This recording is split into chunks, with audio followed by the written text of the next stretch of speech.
नमस्कार दोस्तों, मैं हूं विनोद और आप देख रहे हैं मेरा यूट्यूब चैनल पोल्ट्री जोन। दोस्तों, हमारे ये जो बीच वाला जो फ़ैन है ये अब मैं बता देता हूं आपको। देखिए यहाँ पे टोटल 3 फ़ैन लगे हुए दिख रहे हैं।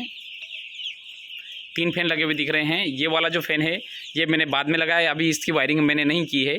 और ये दो फ़ैन हैं पिछले 2 साल से मेरे इस फार्म पर चल रहे हैं। अब दोस्तों, इस फार्म की मोटर में पता नहीं क्या समस्या आ गई है कि मोटर जो है इसकी जाम चल रही है। तो ये जो जाम चल रही है, मैं जब एमसीबी से इसको जब रन कर रहा हूँ तो एमसीबी में स्पार्किंग हो रही है और एमसीबी को बार बार ट्रिप कर रही है। तो दोस्तों, अब ये मोटर जो है ये मुझे निकाल के देखना पड़ेगा कि इसमें क्या समस्या आई है। तो उसके पहले जो दोस्तों, मैंने तो आपको बता दिया कि एमसीबी जो है इस मोटर को निकालने के लिए पहले मैंने एमसीबी को वहाँ से ट्रिप कर दिया, पूरे कंट्रोल पैनल को ही बंद कर दिया।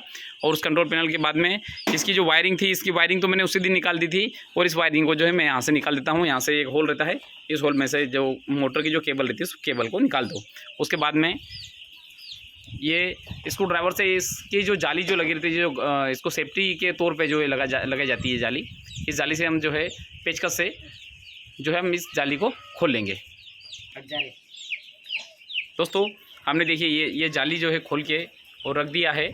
अब इसको जो है हमने पूरा खोल दिया है। अब दोस्तों, इस मोटर को हमें निकालना है। ये मोटर जो है जाम चल रही है, या फिर जाम चल रही है या फिर और कोई दूसरा भी कारण हो सकता है। क्योंकि जाम अगर चल रही है तो जो है ज़्यादा स्वाभाविक सी बात है, ज़्यादा एम्पियर करंट लेगी। ज़्यादा एम्पियर करंट लेगी तो इसका मतलब ये हुआ कि वो एमसीबी को ट्रिप कर रही है, यही उसका कारण है, हो सकता है। और दूसरा, अगर जल गई होगी तो भी जो है यह जो है ज़्यादा एम्पियर करंट लेगी और एमसीबी को बार बार ट्रिप करेगी, क्योंकि शॉर्ट होने के कारण जो है ज़्यादा एम्पियर करंट लेती है। अब दोस्तों, इसको खोलने का जो आसान तरीका ये है कि मैं यहाँ पर जो है सिंपल सा मैं आपको बता दूँ। ये यहाँ पर जो है 2 स्क्रू लगे हुए हैं। यहाँ पर एक स्क्रू यहाँ पे लगा हुआ है और एक स्क्रू कहाँ पे, ये यहाँ पे लगा हुआ है। यहाँ पे 2 जगह पे स्क्रू लगे हुए हैं। यहाँ से मैं नीचे से बता दूँ, यहाँ पे ये जो एक स्क्रू ये दिख रहा है, एक स्क्रू ये दिख रहा है। इन दोनों को हम खोल लेंगे तो इसको आसानी से जो है मोटर को हम आसानी से बाहर निकालेंगे। उसके पहले हम क्या करेंगे कि मोटर के पहले बेल्ट को हम उतार देंगे। दोस्तों, हमने जो है इसका बेल्ट उतार दिया है। अब यहाँ से भी जो है हम उतार देते हैं।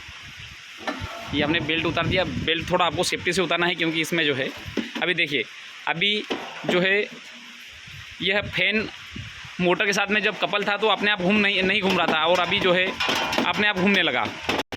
दोस्तों, इसका मतलब ये हुआ कि ये जो है मोटर जाम चल रही है, क्योंकि ब्लेड जो है अपने आप हवा से ही घूमने लग जाती है। अगर ये मोटर से चलेगी तो सीधे घूमती है, अगर मोटर अगर नहीं है तो इसके बाहर की शटर टूटी हुई है, तो इसके कारण हवा जो सीधे इसके ऊपर आती है तो ये उल्टी घूमने लग जाती है। अब दोस्तों, हम जो है मोटर को निकालेंगे।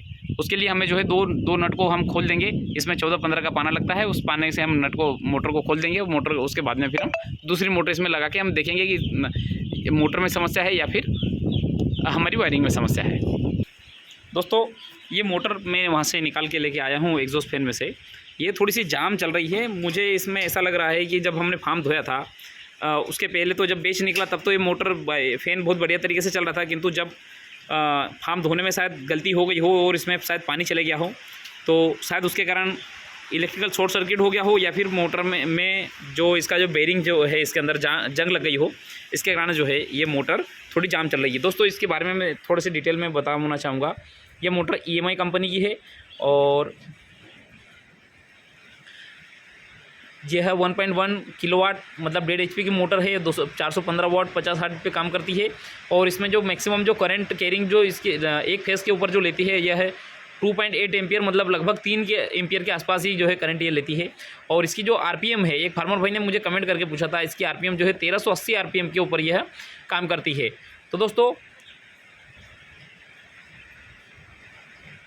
इसका जो इंसुलेशन है वो एफ ग्रेड का है। और उसके बाद में यह जो है ईगल इलेक्ट्रिकल का मैन्युफैक्चरिंग कंपनी है, जो कि इंडिया की मैन्युफैक्चर है।